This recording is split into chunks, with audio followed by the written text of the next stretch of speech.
headlines tonight.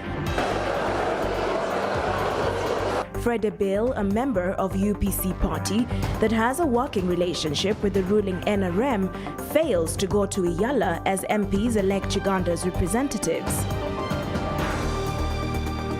Consent is sought before going for any surgical procedure. Parliament passes the Uganda Human Organ Donation and Transplant Bill 2021, which bars the donation of organs from children, unclaimed patients, and insane people. And we are not even very keen to listen to our children. Ministry of Education and Sports, together with UNICEF, have intensified campaigns against child pregnancies in eastern Uganda. And in sports, the AFCON Under-17 Sekafa zonal qualifiers kick off tomorrow as teams fight for a ticket to next year's Under-17 AFCON tournament.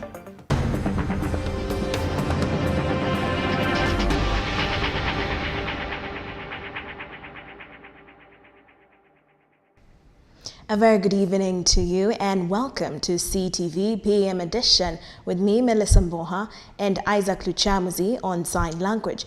In our top story tonight, we start off from the August House, where members of Parliament were unusually early in the House for a special sitting that was aimed at electing Iyala representatives. One member of Parliament fainted during the campaigns and was rushed to hospital. Take a look.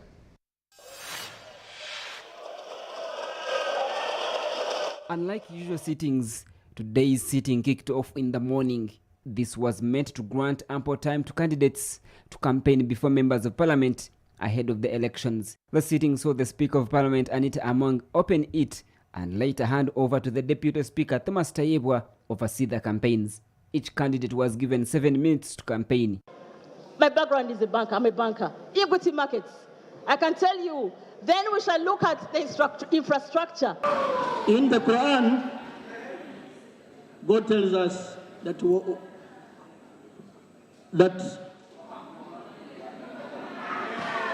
my first kick-off segment of legislation will be to ask why the standby force is not in operation. Because they earn to work on the challenges which affect integration.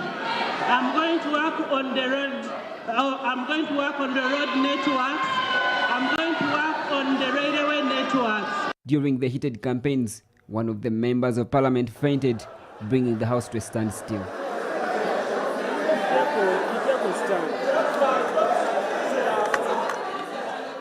Shortly after the campaigns had resumed, a Ringa South Member of Parliament, Alion Odria, stormed the chambers claiming vote rigging through ballot stuffing. Honorable members, I've arrested a full box of ticked ballot papers right now in the tally center at the mid. Tayebwa said that the mix-up was caused by the fact that some MPs were allowed to vote early. The Honorable Speaker, in her communication, which I watched, and you are here, she told you, we have members of Parliament who have exams, who are leaving, and it was a small risk. Okay? Okay? Okay? He promised to handle the matter should there be evidence of vote rigging. Let us not put high stakes. We don't have so much high stakes in this or this. We are colleagues, we know each other. Let's protect the image of Parliament. We're supposed to elect these people independently without any undue influence, direction, or by any authority organ. But it appears the NRM is using its numbers to suppress the democracy in the House. So I don't think whether today these campaigns can change anything. People have come here with their candidates to vote. Some have just come to cast their votes and go back. Uganda will send 9 representatives to the East African Legislative Assembly in Arusha. The mandate to vote for Iyala MPs is given to the members of Parliament. Ramson Mhire, CTV PM Edition.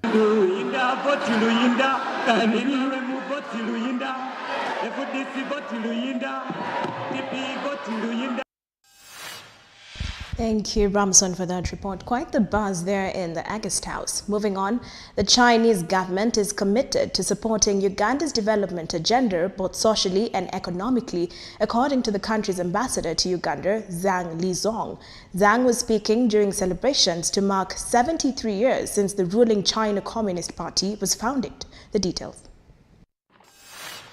Zhang says Uganda and China have had good cordial relations for the last 60 years, and this country will continue supporting Uganda to achieve its goals. Started the foundation of friendship and bring a new start where we motivate stronger momentum in China-Uganda practical cooperation. The practical cooperation are delivering more and more tangible results to the peoples of our two nations. Prime Minister Robinah Nabbanja, who represented President Yoweri Museveni at the celebrations, commended China for supporting the implementation of various projects like roads, hydroelectric power stations, hospitals, communication infrastructures, among others. We are ready to work with you on how to facilitate greater access of Ugandan products to the Chinese markets, greater access of Chinese tourists visiting Uganda, and facilitating more investment from China to Uganda. Nabbanja says China was key in helping Uganda during the COVID-19 pandemic by offering vaccines, personal protective equipment, and testing kits. This framework has deepened our cooperation, and our commitment will continue to be built on solidarity, mutual cooperation, respect, prosperity, peace and stability. Nabbanja said Uganda plans to embark on the production of vaccines that will be used to prevent various diseases and asked China to support Ugandan areas of expertise and technology sharing. She promised to meet the Chinese ambassador to Uganda to iron out some issues regarding the problematic Isimba hydropower dam next week. China supported the construction of Karuma hydropower dam through Exim Bank. Fred Bill, a candidate of the opposition Uganda People's Congress, which has a working relationship with the ruling National Resistance Movement, has lost the Iyala slot to the independents in the highly contested race. The NRM-dominated parliament was expected to vote for candidates from parties that are friendly to their party. However, this was not the case for Bill. Take a look. Out of the 9 Iyala slots allocated to Uganda, NRM party takes 6, and 3 slots are shared by opposition parties and independent. Today's Iyala elections at Parliament, out of 28 candidates, all NRM candidates sealed through.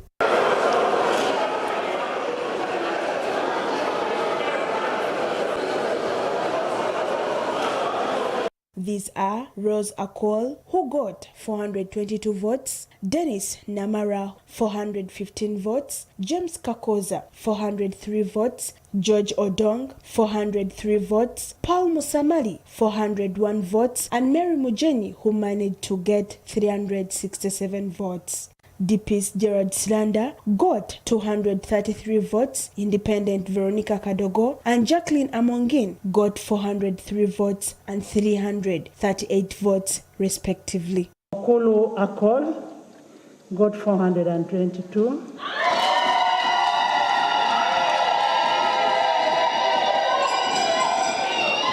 Kakoza James got 405. Mugenyi Mary got 367.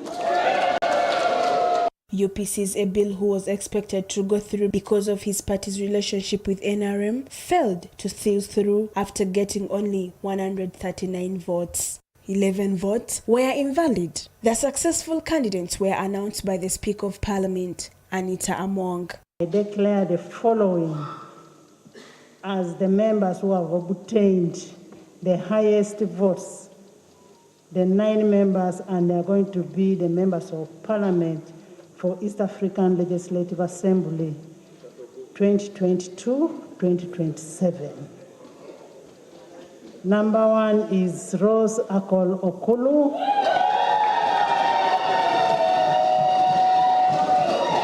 Who obtained 422 votes. Congratulations, Rose. Number 2 is Honorable Namara Dennis,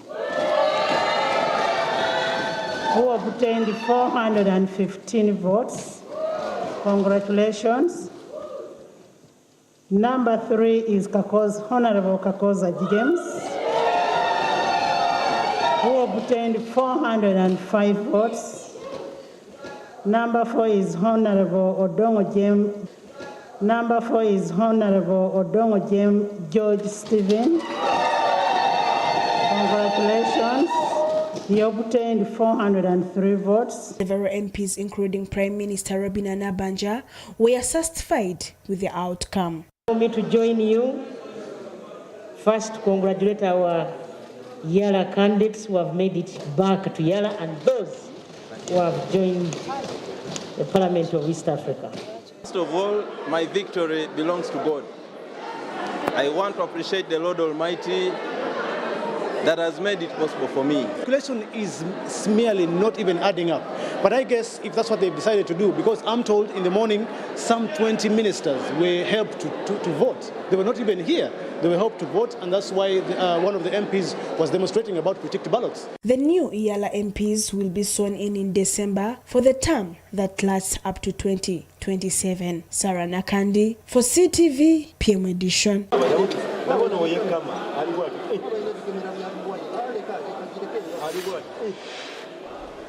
The Uganda Human Organ Donation and Transplant Bill has been passed by Parliament. The bill, once assented to by President Museveni, will become law.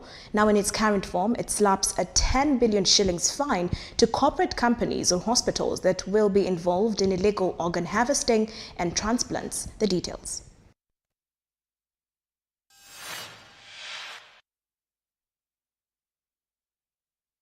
Amend the provision by Clause 776 of the bill prohibits the donation of organs from children, unclaimed patients, accident victims and people suffering from mental illness. The bill establishes a framework for the regulation of organ donation and transplantation in Uganda. It seeks to protect the dignity and identity of Ugandans and guarantees their rights and fundamental freedoms. Is to delete paragraphs B and C. The justification is paragraph B shall be catered for in the regulations, and paragraph C is deleted because consent is sought before going for any surgical procedure.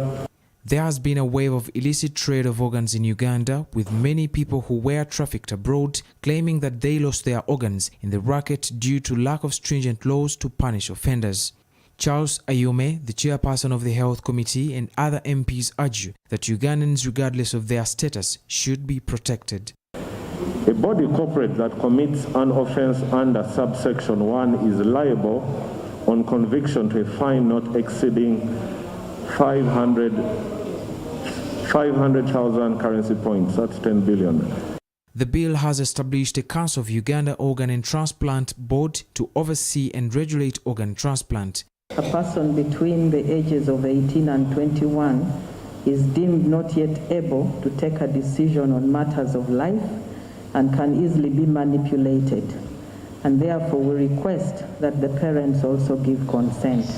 The bill stipulates that organ transplant from dead persons shall take effect after 6 years in both government and private hospitals. On subclause 4, which reads, all transplant activity shall be performed to the highest professional and ethical standards, I want to add, as prescribed by the Council. Human organs that will be transplanted include kidneys, hearts, lungs, livers, intestines, cells, skins, uteruses, among others. The file was compiled by Ramson Muhire for CTV PM Edition. The Ministry of Education has partnered with UNICEF. We bring you this story and more after the break.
Welcome back to CTV PM Edition with me, Melissa Mboha, and Isaac Luchamuzi on Sign Language. Moving on, the Ministry of Education and Sports, together with UNICEF, have intensified campaigns against early child pregnancy, with research showing that Eastern Uganda is among regions with high incidences of child pregnancy. The campaigns are not only in schools, but in other public places. Take a look.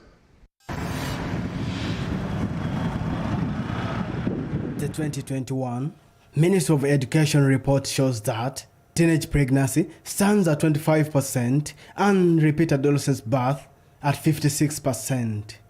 However, with rising urbanization, there has been population growth in part of Busoga, putting the lives of underprivileged women and young girls in vulnerable situation of unwanted pregnancies. Activations against early child pregnancies were carried out in all parts of Jinja town, with teenagers holding placards indicating how their lives are in danger. Others highlighted how the girl child should be given an opportunity to education. Susan Alero, a senior principal nursing officer, Jinja Referral Hospital, says parents have not played their role in educating the girl child on how to handle situations that put them at a risk of early pregnancy. If we start at home, parents don't have time for their children. We are too busy. Even for me, if I had young children, I come here very early in the morning, I go back at 5, 6. Even if they needed to talk to you, you're tired, even talk to them. As parents, we don't actually create time for our children. And we are not even very keen to listen to our children. Sometimes they speak things that we need to pay attention to, but we wave it off. Unless somebody in a tricky way is trying to communicate. But because you're too busy, you're too occupied, I live here, compete in the work, I can't continue with the laptop at home. We basically don't even have time for our children. We are too busy for them. So parents themselves, to me, have not given their children time. She, however, revealed that the number of girls seeking antenatal and family planning services has greatly improved. Whereby they come, they're screened, they're redirected to any other places that can give them specific type of care. Of course, when they come and they're pregnant, we counsel them and link them to antenatal care. Those that come and are asking for family planning, actually, we also offer to them because it's a choice. If a young girl has come saying, I want family planning, it's a sign this girl is sexually active. Whether you give or you don't give, you should definitely go out for sex. You've not given condoms, you've not given family planning. She comes back when she's pregnant. Elizabeth Namugere, a registered midwife in charge of adolescent clinic at Jinja Hospital, says that to reduce the prevalence of teen pregnancies in rural eastern Uganda, government and other stakeholders need to increase life and social skills to enable young people contribute to their family welfare. How they can become successful, but it is so hurting that we receive the sick ones who are really down. They cannot listen well and taking the information. So we really want, in our hearts, deep inside there, we really want to reach out and at least give that information to the right people who are supposed to receive it. And the platforms we think, through radios, schools, communities, that is what I think we can do. And if really something is done, we shall be very grateful because the hospital has really done its part. Now they have given us a bigger center. In Eastern region, it is estimated that adolescents aged between 15 to 19 years become pregnant, with higher rates in rural communities. Tony Patila Humza for CTV PM Edition.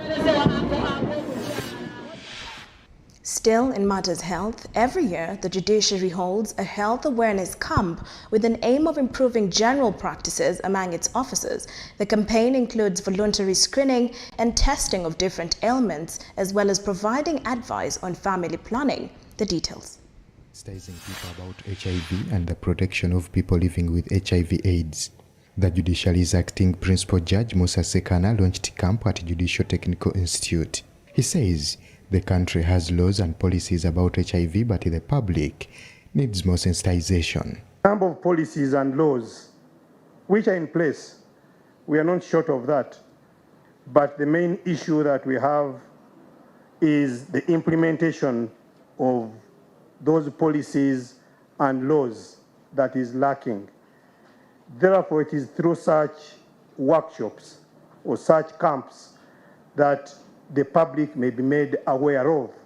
The Director Partnership at Uganda AIDS Commission, Enidi Wamani, says more needs to be done, especially at workplaces. According to research, many people living with HIV/AIDS face stigma at workplace and many are denied promotions. In 2019, there is a research that was done by NAFOFANO, the National Forum of People Living with HIV. It was supported by UNAIDS and Uganda AIDS Commission as well. And yes, it's a full-fledged research, but it did find out that there are still many forms of both internal and external stigma. And on external stigma, it was found that there's a lot of stigma, especially at the workplace, where people living with HIV are not free to disclose their... The 2021 report by the Uganda AIDS Commission indicates that Uganda has 1.4 million people living with HIV/AIDS and 1.2 million on treatment. Gloria Nawanyanga, CEO Y Plus Music Band and Young Positives Foundation, who was born with HIV/AIDS, asked government and other stakeholders to implement laws that protect people who live with HIV/AIDS. All people living with HIV, that there are three things you can choose. It's a choice, right? It all starts with self-acceptance.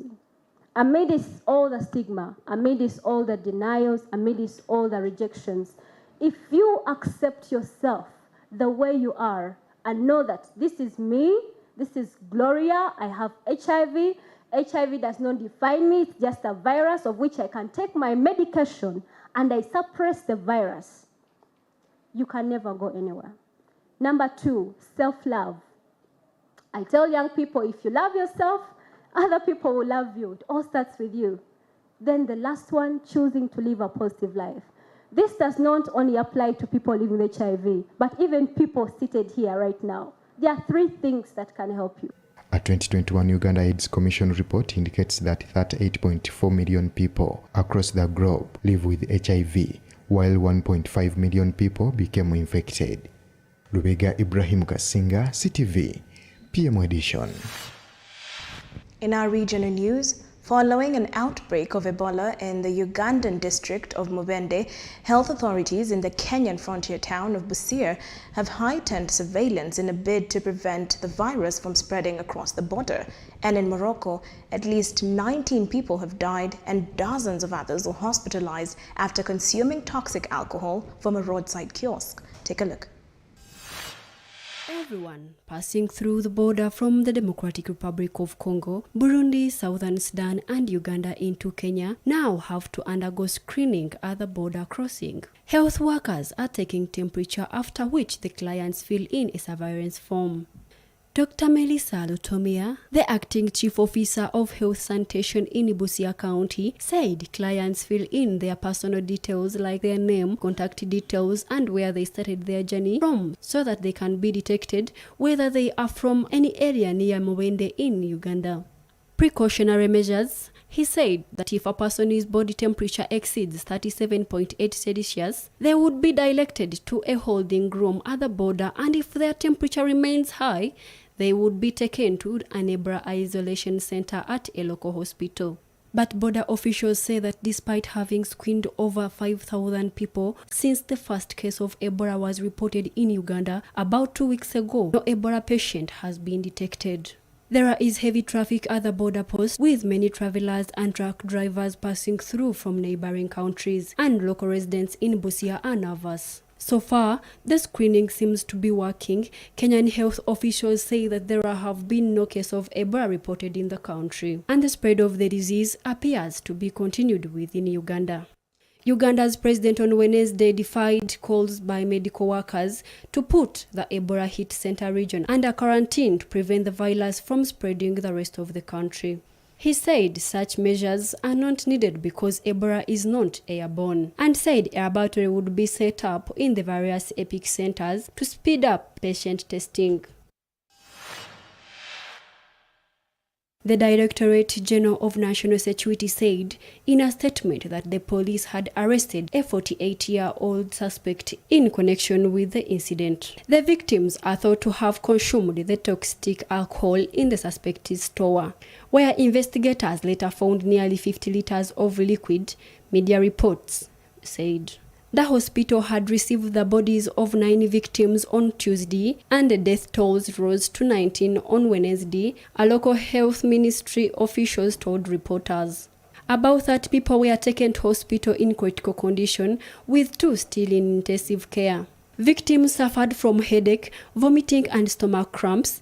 A nurse at the hospital in Ksar El Kebil told media. Moroccan law prohibits the selling of alcohol to Muslims, but it is easily found in bars, restaurants and stores that secretly offer it for sale behind optic windows or thick curtains. In July 2021, at least 20 people died in a similar incident in Ojuda, eastern Morocco. On the international scene, Finland is closing its border to Russian tourists from Friday, the last of Moscow's EU neighbors to do so. And Hurricane Ian, which peaked at a Category 4 storm, is bringing severe flooding, high winds and storm surges to Florida.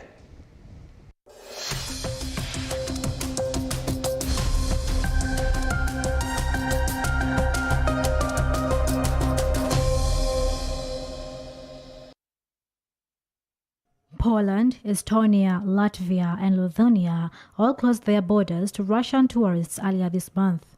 But Russians will still be allowed to visit family or for work and study in Finland, the foreign minister said.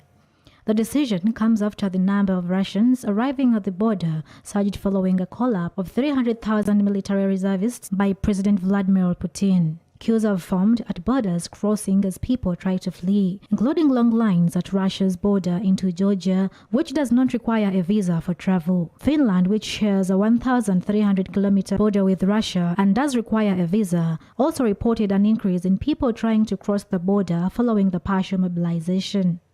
Speaking on Thursday, Finnish Foreign Minister Pekka Haavisto told a press conference that the mobilization order had a significant impact on its decision, which aims at preventing the current situation of Russian tourism to Finland and the related transit through Finland. The move comes into force at midnight and also bans Russians with Schengen tourist visas from entering the country.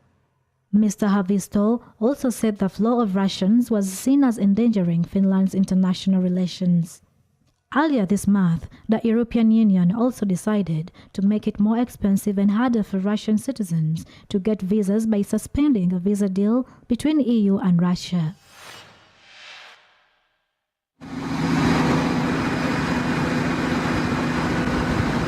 Hurricane Ian, which peaked at a Category 4 storm, is bringing severe flooding, high winds and storm surges to Florida. It is now losing power as it moves inland and has been downgraded to a Category of 1 system.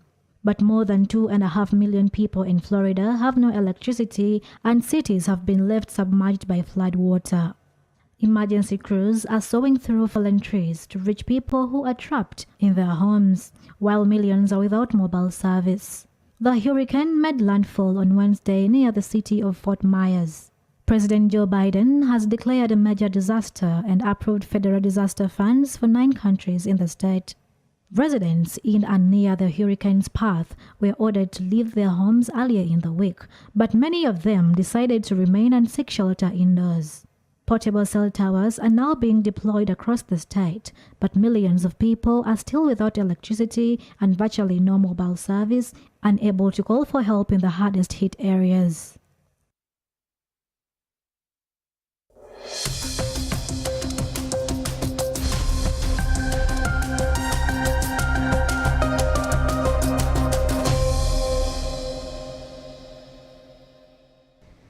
PM Edition returns shortly with more news from the world of sports.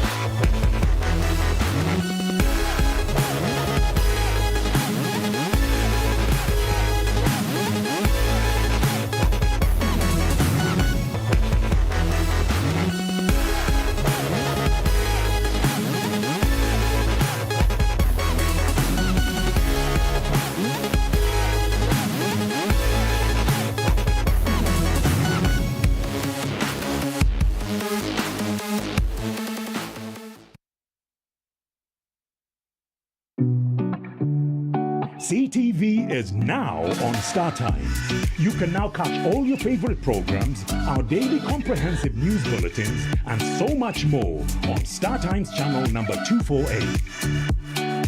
Stay tuned for a world of endless possibilities. CTV. Don't blink.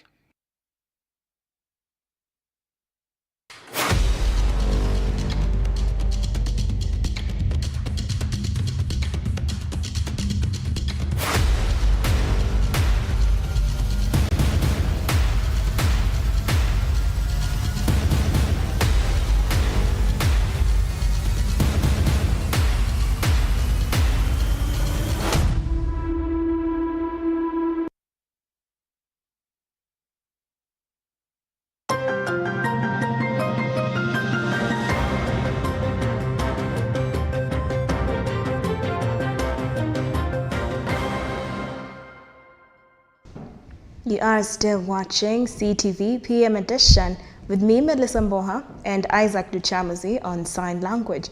In the world of sports, zonal qualifiers kick off tomorrow with a ticket to next year's Under-17 AFCON tournament up for grabs.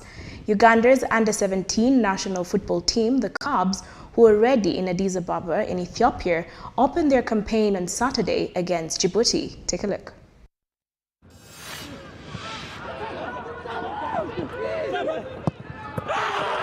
The AFCON Under-17 zonal qualifier starts tomorrow until October 19th, with reigning champions Uganda optimistic of defending the trophy. Uganda Cubs are in Group B alongside Djibouti, Rwanda, Sudan and Burundi. They play Djibouti in their first game on Saturday at the Abebe Stadium in Addis Ababa. Head coach Hamza Lutalo gives an update ahead of their first game in Ethiopia. The weather is not bad, the weather is good, and our team is also fine. All boys are in good shape to start the tournament. The Cubs who arrived in Ethiopia last week have used this time to prepare for the tournament as well as getting used to their weather conditions. Lutalo is optimistic that they are good to go and ready to defend their title. We all in good condition, the boys and the technical team, all the officials, we are in good condition, and the weather is favoring us, the hotel, the water, the food. I think we shall work hard so that we defend this trophy. To win the 2020 edition held in Rwanda, Uganda defeated Kenya 2-1 in the final. Winners will represent the region in the Under-17 AFCON 2023 in Algeria. Bashir Omar, CTV PM Edition. The second round of the Africa Mixed Martial Arts Tournament will take place on Saturday at Kampala Serena Hotel. The tournament has attracted fighters from Uganda, Tanzania, Kenya and South Africa. Rebecca Amongi will face off with Nigerian Juliet Chukwu. Alex Matsiko will fight against Emmanuel Osuji from Nigeria. The details.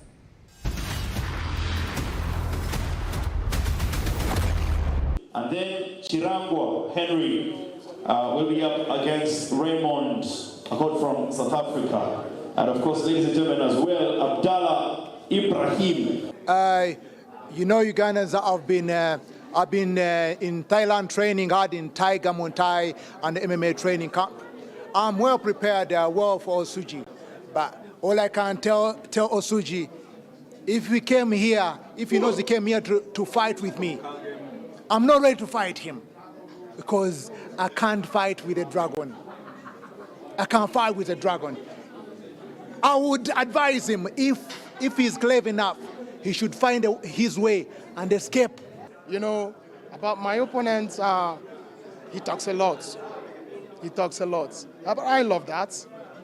You know, talk is cheap.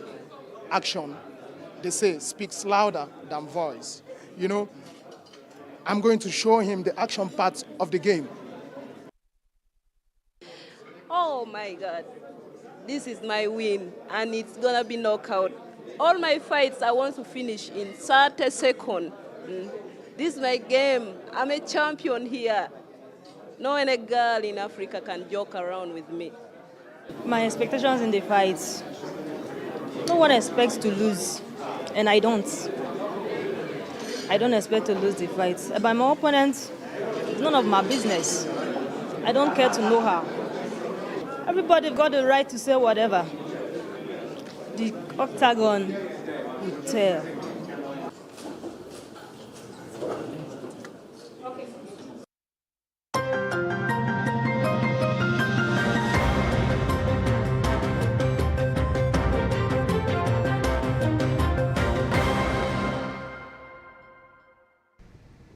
We have come to the end of tonight's edition. Thank you for staying tuned in, and thank you for keeping it CTV. More interesting programs are lined up for you, which you can catch after this. From the entire team, we wish you a good night and be blessed.